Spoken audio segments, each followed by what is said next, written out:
राजधानी भोपाल में डॉक्टर भीमराव अंबेडकर जयंती के अवसर पर मुख्यमंत्री डॉक्टर मोहन यादव ने बाबा साहेब को श्रद्धांजलि अर्पित की। मुख्यमंत्री डॉक्टर मोहन यादव ने डॉक्टर भीमराव अंबेडकर की प्रतिमा पर पुष्प अर्पित किए और उन्हें नमन किया। इसके बाद मुख्यमंत्री डॉक्टर मोहन यादव संविधान निर्माता बाबा साहेब भीमराव अंबेडकर की जयंती के अवसर पर डॉक्टर अंबेडकर नगर महू स्थित उनकी जन्मस्थली पर बने भव्य स्मारक पर पहुंचे, जहां उन्होंने बाबा साहेब की प्रतिमा पर पुष्पांजलि अर्पित की, उन्हें नमन किया। मुख्यमंत्री डॉक्टर मोहन यादव ने इंदौर के लता मंगेशकर सभागार में आयोजित नारी शक्ति वंदन कार्यक्रम में भी भाग लिया। कार्यक्रम में महिलाओं की सामाजिक आर्थिक मजबूती, नारी शक्ति वंदन अधिनियम और महिला स्वसहायता समूहों की भूमिका पर मुख्यमंत्री डॉक्टर मोहन यादव ने चर्चा की है। देखिए हमारी खास रिपोर्ट।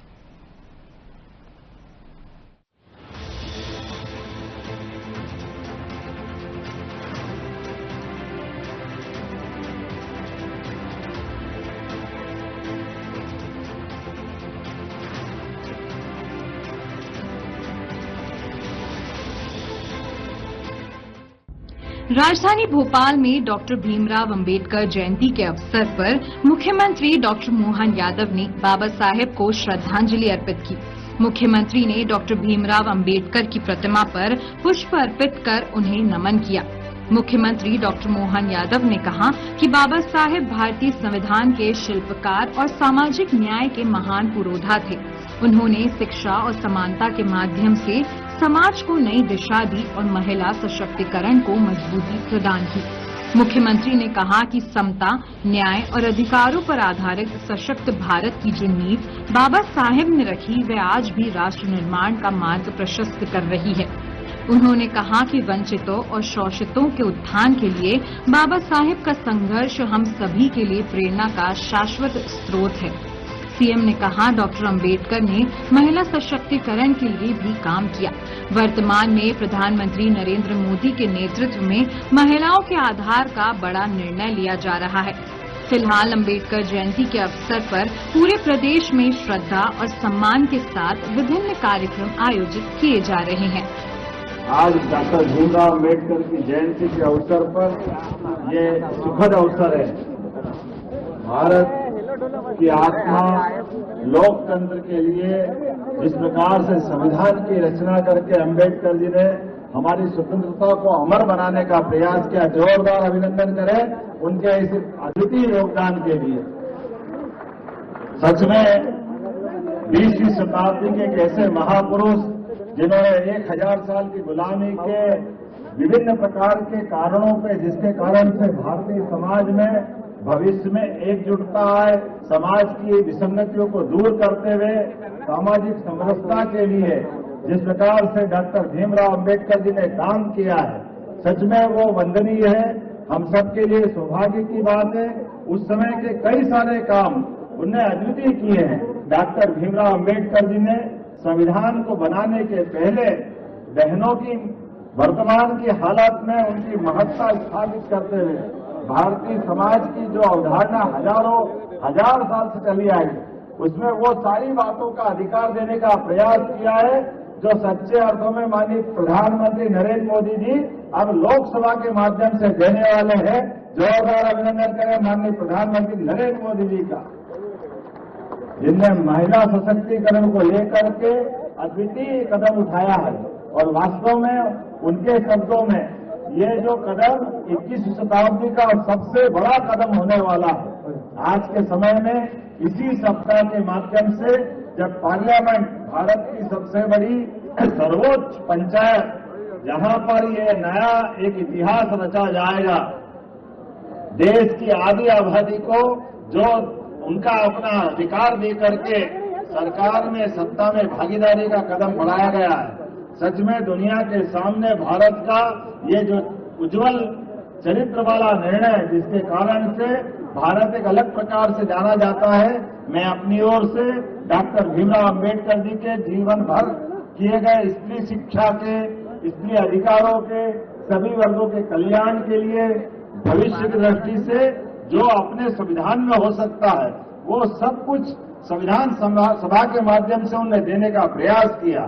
हमारे लिए सौभाग्य की बात है, अंबेडकर जी के माध्यम से जीवन भर हम सब उनके किए गए काम को सदैव स्मरण करेंगे, सदैव याद करेंगे।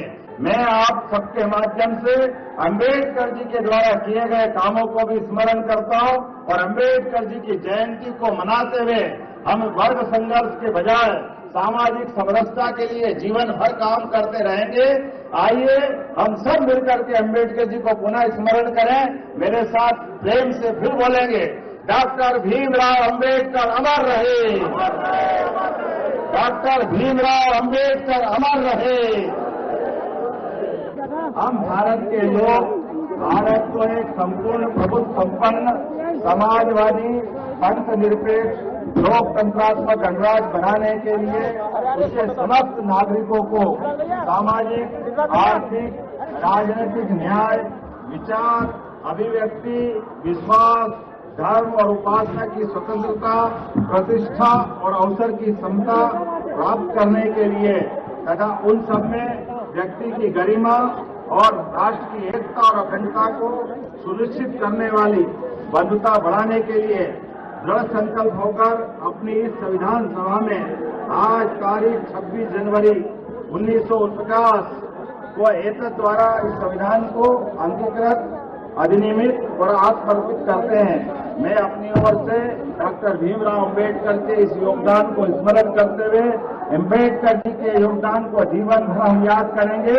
आइए हम सब मिलकर के प्रेम से बोले, डॉक्टर भीमराव अंबेडकर अमर रहे, डॉक्टर भीमराव अंबेडकर अमर रहे, डॉक्टर भीमराव अंबेडकर अमर रहे। बहुत बहुत धन्यवाद। भारत माता की जय। संविधान निर्माता डॉक्टर भीमराव अंबेडकर की जयंती के अवसर पर मुख्यमंत्री डॉक्टर मोहन यादव ने डॉक्टर अंबेडकर नगर महू स्थित उनकी जन्मस्थली पर बने भव्य स्मारक पहुंचे। इस दौरान उन्होंने बाबा साहेब की प्रतिमा पर पुष्पांजलि अर्पित कर उन्हें भावभीनी श्रद्धांजलि दी। मुख्यमंत्री डॉक्टर मोहन यादव ने स्मारक परिसर का अवलोकन किया और यहां स्थापित बाबा साहेब के कलश के दर्शन कर श्रद्धा सुमन अर्पित किए। साथ ही उन्होंने भंते श्री धर्मशील की प्रतिमा पर भी माल्यार्पण कर सम्मान प्रकट किया। इस अवसर पर केंद्रीय महिला एवं बाल विकास राज्य मंत्री सावित्री ठाकुर, जल संसाधन मंत्री तुलसी सिलावट, विधायक उषा ठाकुर मौजूद रहीं। इनके साथ ही विभिन्न क्षेत्रों से आए जनप्रतिनिधियों, सामाजिक कार्यकर्ताओं और स्थानीय प्रशासन के अधिकारी भी मौजूद रहे। इस दौरान बड़ी संख्या में श्रद्धालु जन भी महू पहुंचे और बाबा साहेब के प्रति अपनी श्रद्धा व्यक्त की। महू में मुख्यमंत्री डॉक्टर मोहन यादव ने बाबा साहेब B.R. अम्बेडकर के अनुयायियों के साथ सहभोज कर सामाजिक समरसता और समानता का संदेश दिया। इस मौके पर मुख्यमंत्री डॉक्टर मोहन यादव ने कहा कि डॉक्टर अम्बेडकर ने संविधान निर्माण के जरिए देश की लोकतांत्रिक व्यवस्था को मजबूत आधार दिया है। उन्होंने सामाजिक समरसता, समानता और एकजुटता के साथ उनके संदेश को आज भी प्रासंगिक बताते हुए उनके आदर्शों पर चलने की अपील की है। एक बार मेरे साथ बाबा साहब का 2 तरह से नारा बोले, मराठी में भी बोलो और हिंदी में भी बोलो। तो पहले मराठी में बोलेंगे, डॉक्टर बाबा साहब अम्बेडकरांचा, डॉक्टर भीमराव अंबेडकर अमर रहे। जय जय जय जय जय भीम। मेरी अपनी ओर से बाबा साहब अम्बेडकर की जयंती के अवसर पर आप सबका अभिनंदन। सच में हमारे लिए सौभाग्य की बात है, आज एक ऐसे महापुरुष के जन्मस्थल पर तीर्थ के रूप में हम सब उनकी जयंती मनाने के लिए इकट्ठा हुए हैं। और आज के इस अवसर पर मैं आज जब आपसे बात कर रहा हूं तो सच में मैं हमारे भारत रत्न भीमराव अंबेडकर जी के उस योगदान को भी स्मरण कर रहा हूं, जिनके कारण से हम सब गौरवान्वित होते हैं, जिनके पास 32 डिग्रियां, 26 उपाधि, 64 प्रकार के PhD के अलग अलग उनके अपने सब्जेक्ट, 9 भाषाओं के जानकार थे। हमारे बीच आज के इस दौर में जब हम आपसे बात कर रहे हैं तो अम्बेडकर जी के लिए गए निर्णय और उनके योगदान को भी स्मरण करने के लिए माताओं बहनों को भी स्मरण करेंगे। ये डॉक्टर अम्बेडकर जी का ही सोच था, महिला सशक्तिकरण के प्रति जो उनकी प्रतिबद्धता थी, माता बहनों के लिए ही समान काम समान वेतन, ये दृष्टि भी अगर किसी ने दी है तो डॉक्टर भीमराव अंबेडकर ने दी है। हम उनका स्मरण करके उनको उनके कारण से माता बहनों को जो सम्मान दिलाया।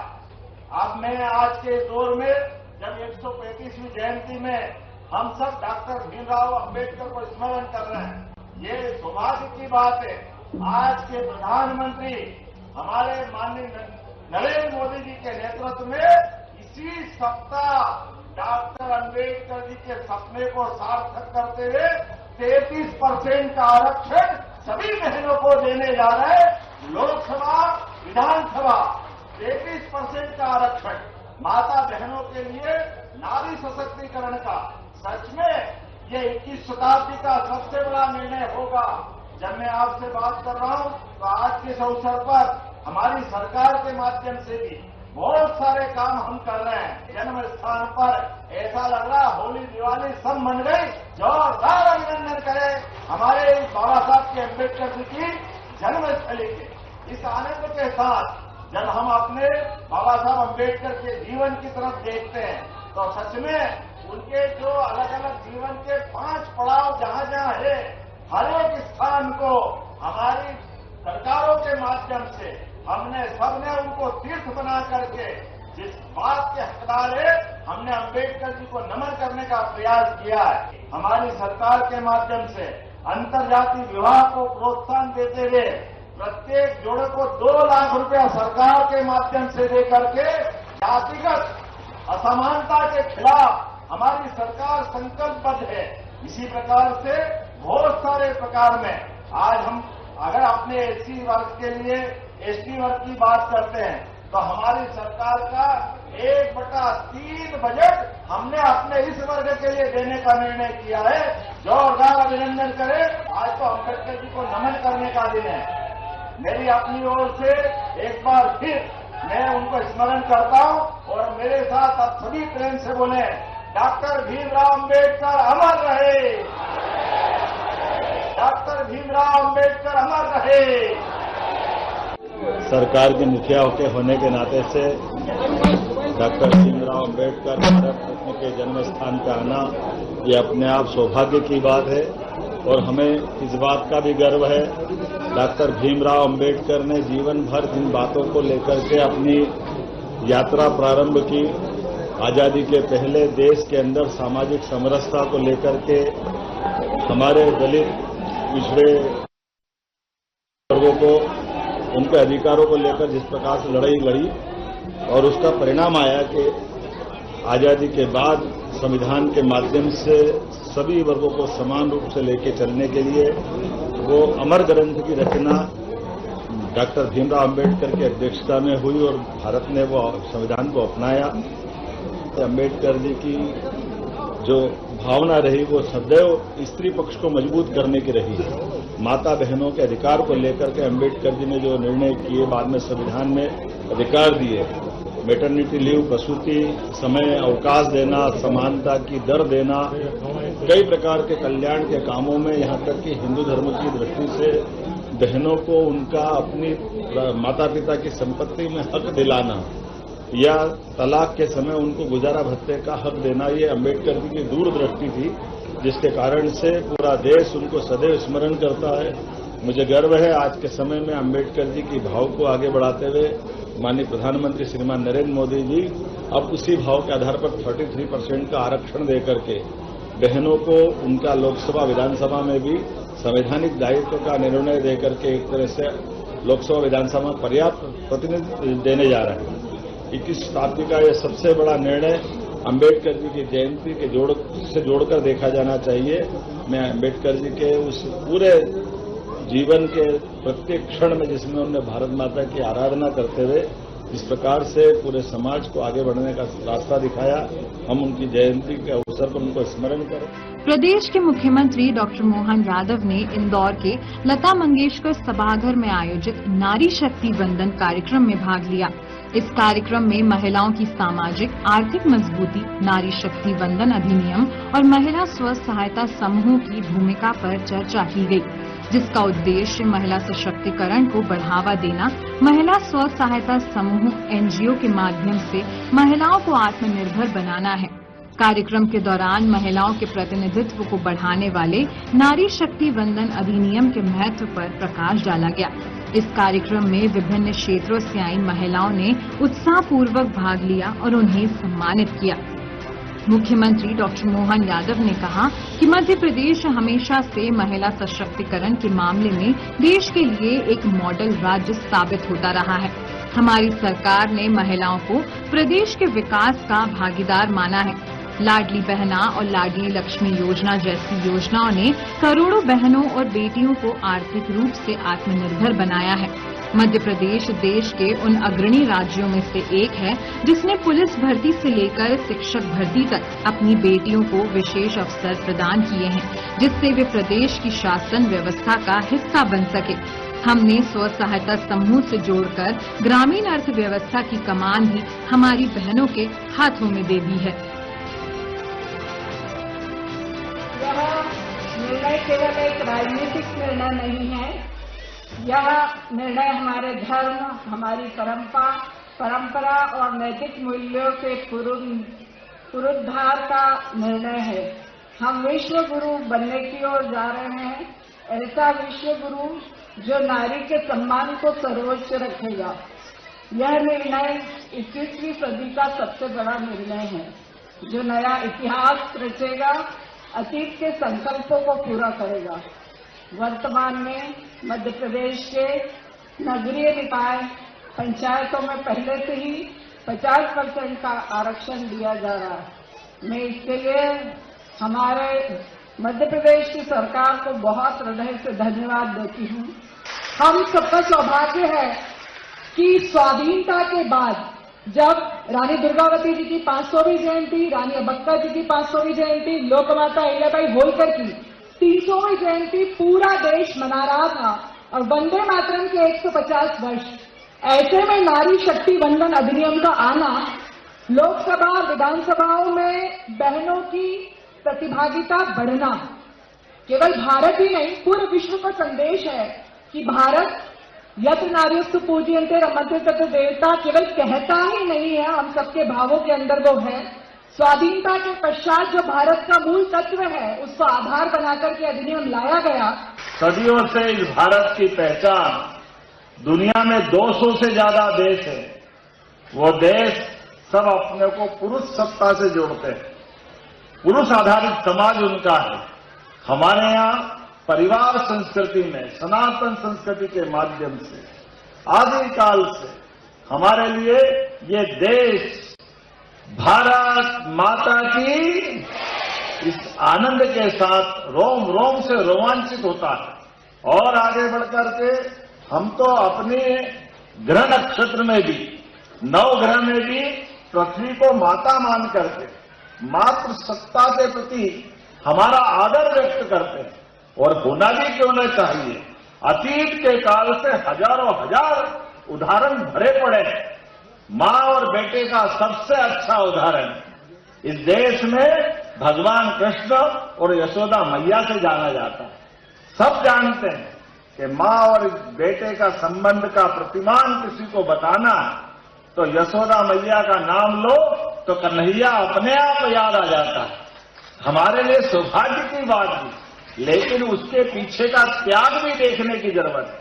अगर यशोदा मैया की तरफ से देखें और नंद बाबा की तरफ से देखें, हमारे अपने आस्था के कारण से, भगवान कृष्ण की लीलाओं के कारण से माता यशोदा का ये पक्ष थोड़ा दब जाता है कि कन्हैया उनकी गोदी में अगर आया तो कन्हैया के पहले यशोदा ने क्या कीमत चुकाई।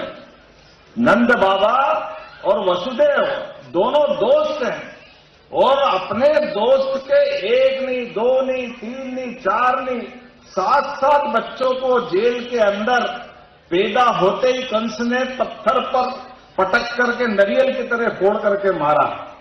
ये कष्ट नंद बाबा को भी मालूम, ये कष्ट यशोदा माता को भी मालूम। और ऐसे में 8वें बच्चे को बचाना है, किसी हालत में इस बच्चे को बचा करके अपने दोस्त के बच्चे की भी रक्षा करना है। ऐसे में कभी कोई दुनिया में कल्पना कर सकता है? अपने दोस्त के बच्चे को बचाने के लिए नंद बाबा और यशोदा अपनी बच्ची को मरने के लिए दे दे और कृष्ण भगवान को अपने पास पाल पोस करके बड़ा करे और ऐसा करे कि भूल ही जाए कि ये इनका कृष्ण भगवान का माँ बाप असली रूप किसका है। कैसा प्रेम है यशोदा मैया का। ये अपने प्रेम की पराकाष्ठा जोरदार अभिनंदन करें माता यशोदा के लिए।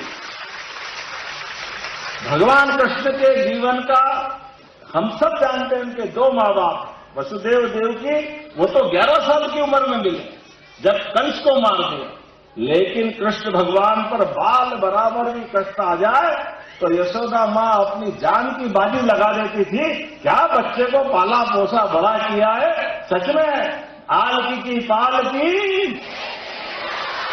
क्या 5000 साल पुराना अपना वो दौर याद करें। और दौर इतने सारे हैं, इतनी सारी बात कही जा सकती। हमारे लिए तो एक एक बात का उल्लेख करें। अपने इसी मध्य प्रदेश के पास राजस्थान की धरती पर पन्ना धाय का उदाहरण हमारे सबके सामने। अपने राज परिवार के बच्चे को, राजकुमार को बचाने के लिए एक मां अपने बच्चे को अपने सामने अपने हाथों से सेज पे लुटा देती, पलंग पे लिटा देती, और दुश्मन मानसिंह उसी बच्चे को 1 से 2 कर देता है। कोई मां खड़े खड़े अपने बच्चे को कटते कैसे देख सकती? अपने कलेजे के लाल को कटते हुए देखना, ये केवल हमारे देश में हो सकता है। मैं अपनी माता बहनों को बधाई देना चाहता हूं, आपको धन्यवाद अदा करना चाहता हूं।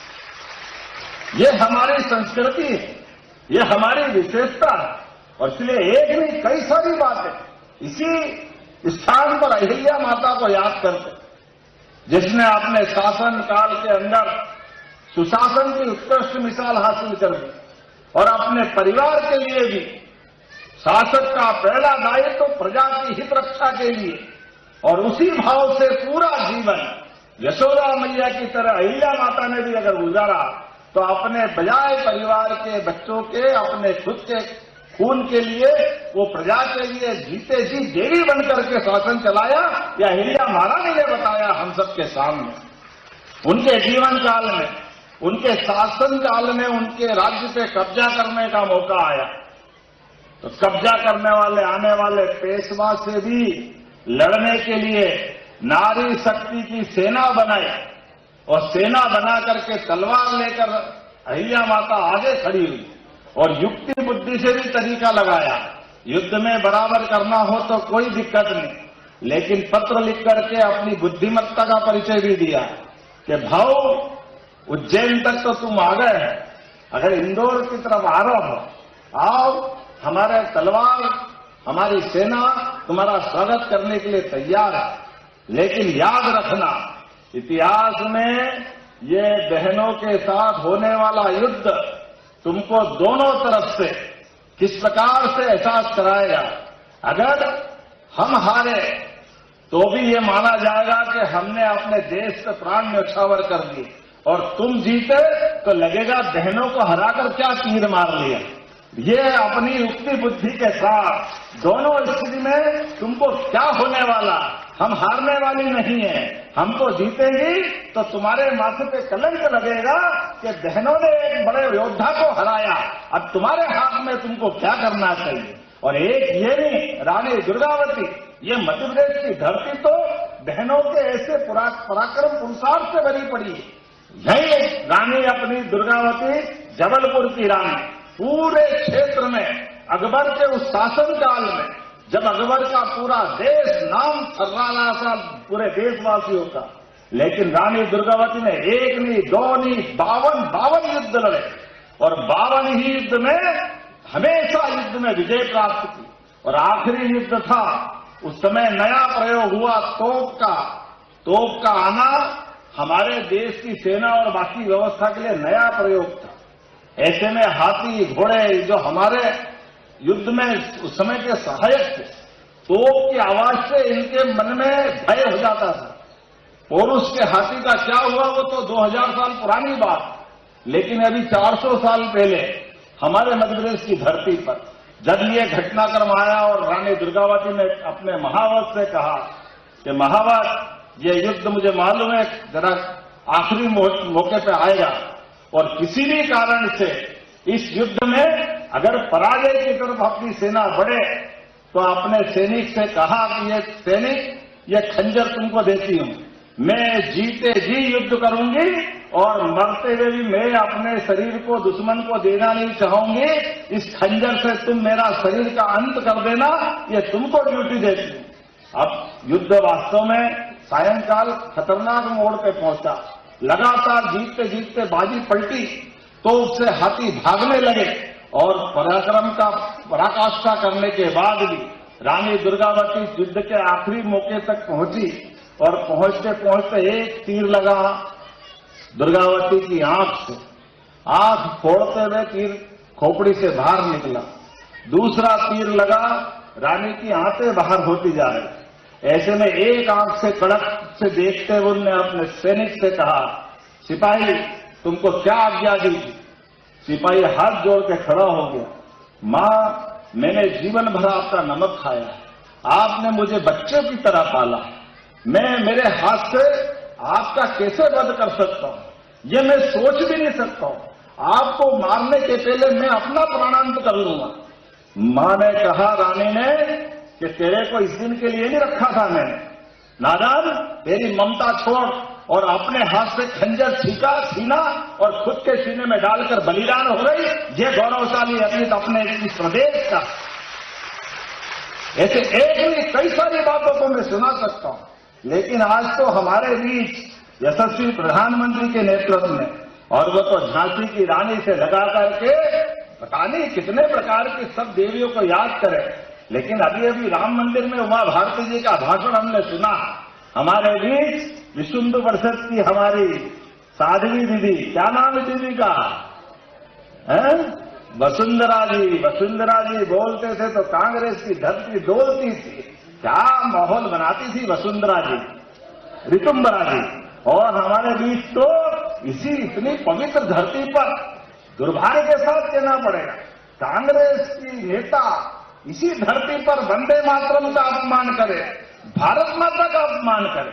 और कैसा दुर्भाग्य का विषय, कांग्रेस के अध्यक्ष उसका बचाव करे, यहां वहां इधर उधर करके से बचाव करे। अरे भाई, ये कौन सी बात है? ये इसी देश के अंदर, प्रदेश के अंदर, यहां कई मुस्लिम बहनें भी बैठी, मैं आपको नमस्कार करता हूं, सबने वंदे मातरम गाया। ये हमारा गौरवशाली अतीत है, मैं आपका अभिनंदन करता हूं। यह उसी प्रकार से उस रास्ते पे ले जाने का कांग्रेस प्रयास कर रही है जिसने राम मंदिर में देश में दंगे करवाए। राम मंदिर का मामला आता था लगातार गलत गलत बोल करके। यह उसी प्रकार से जब 3 तलाक का मामला आया था तो 3 तलाक पर इसी इंदौर की धरती से शाहवानो प्रकरण में जब सुप्रीम कोर्ट ने निर्णय कर दिया कि मुस्लिम बहनों की जिंदगी नर्क मत बनाओ। कोई बेटी अगर शादी करके अपने पति के घर जाती है, साल 2 साल 2 बच्चे 3 बच्चे हो जाए, ऐसे में केवल तलाक करके उसको घर से बाहर निकाल दो, उस बेटी का क्या होगा, उस बहन का क्या होगा, उस महिला का क्या होगा? बाद में कौन उसको रखेगा? क्या चिंता करेंगे? उसकी जिंदगी नर्क बना देते हैं। सुप्रीम कोर्ट ने भी माना, लेकिन कांग्रेस के ये दो मुखे रूल रखते हैं, जो दोहरे देखने के दृष्टिकोण के चश्मे, उन्होंने फिर वोट बैंक की राजनीति के बलबूते सुप्रीम कोर्ट के निर्णय को भी बदल दिया। वो तो आरिफ मोहम्मद साहब के लिए जोरदार ताली बजाओ, उन्होंने मंत्रिमंडल से इस्तीफा दे दिया इसी बात के लिए, नए बहनों के हक के लिए। हमारी बहनों का जीवन अगर सुप्रीम कोर्ट के निर्णय से बचता है तो 3 तलाक निरस्त होना चाहिए, लेकिन कांग्रेस ने वोट बैंक के कारण फिर वही रोल अदा करा और 3 तलाक को अपने सुप्रीम कोर्ट के निर्णय को लोकसभा से बदला और गलत रास्ता पकड़ा। और इसी प्रकार से मुझे इस बात का धन्यवाद माननीय मोदी जी के नेतृत्व में एक नहीं सुप्रीम कोर्ट के 2 निर्णय को पालन कराने का ऐतिहासिक निर्णय मोदी जी ने कराया। जोरदार अभिनंदन नरेंद्र मोदी जी के लिए करें, जिनके कारण से 40 साल पुराना फैसला भी लागू करा करके 3 तलाक के कलंक से मुक्ति दिलाने का काम मोदी जी ने किया है। और हमारे लिए भगवान राम की वो अयोध्या नगरी, माता सरयू का धाम, प्रेम से बोलो जय जय श्री राम। वो भगवान राम के उस धाम के लिए सुप्रीम कोर्ट का निर्णय का पालन कराते हुए क्या हिंदू क्या मुसलमान पूरे देश में एक पत्ता नहीं खड़का और भगवान राम का धूमधाम से मंदिर का भूमि पूजन हुआ, फिर धूमधाम से गर्भगृह प्रवेश हुआ और इसी साल सूर्य स्नान भी हुआ। जोरदार अभिनंदन करें, ये बदलते दौर का भारत है। ये यशस्वी प्रधानमंत्री नरेंद्र मोदी जी के नेतृत्व में बदलते दौर का भारत दुनिया देख रही है और उसी का परिणाम है आने वाले इसी सप्ताह में आज स्वामी विवेकानंद जी की, आज हमें डॉक्टर अंबेडकर जी की जयंती है। वो सेन समाज के सेन जयंती भी आज ही मानी जा रही है। ऐसे में जब अंबेडकर जी ने संविधान की रचना की और अंबेडकर जी के जीवन में भी सबसे ज्यादा लड़ाई अगर अंबेडकर जी ने लड़ी तो माता बहनों को अधिकार को लेकर दी, कामन अधिकार, भाई और बहन में कोई फर्क नहीं। इसलिए वेतन में भी, वोट में भी, प्रसूति की छुट्टी में भी, महिलाओं को अपनी प्रॉपर्टी में माता पिता के अधिकार दिलाने में, तलाक के मामले में भी हर जगह माता बहनों के लिए अंबेडकर जी ने लड़ाई लड़ी। वो लड़ाई 100 साल पहले अंबेडकर जी ने चालू की है। माननीय मोदी जी उसको एक तरह से आसमान की ऊंचाई पे ले जा करके 33% का आरक्षण देकर आपका मान बढ़ा रहे हैं, सम्मान बढ़ा रहे हैं। नारी शक्ति की यह अद्वितीय जीत है, 21वीं शताब्दी का सबसे बड़ा निर्णय है। आइए हम सब मिलकर के नारी सशक्तिकरण के इस अधिनियम का भी स्वागत करें। यथायोग्य प्रकार से जो जहां है जैसा है, हर स्थान पर, हर समाज के हर व्यक्ति के लिए मैं तो बड़ा एक तरह से उस बेटी को भी धन्यवाद दूंगा। लेकिन अपराध तो कर दिया उसने, लेकिन कांग्रेस के अध्यक्ष को माफ नहीं करूंगा। उसने भाषा बदल ली, लेकिन कांग्रेस के अध्यक्ष ने माफी नहीं मांगी कि भारत माता की जय बोलना वाकई गलती हो गई थी, वंदे मातरम बोलना अपराध है, वंदे मातरम को न बोल करके गलती करी। ये इसी कारण से तो कांग्रेस लगातार जमीन के अंदर जाते जा रहे। लेकिन क्या करे, रस्सी जल जाए और बल नहीं मिटे, ये कांग्रेस का अपना अतीत जाने क्या हो गया है।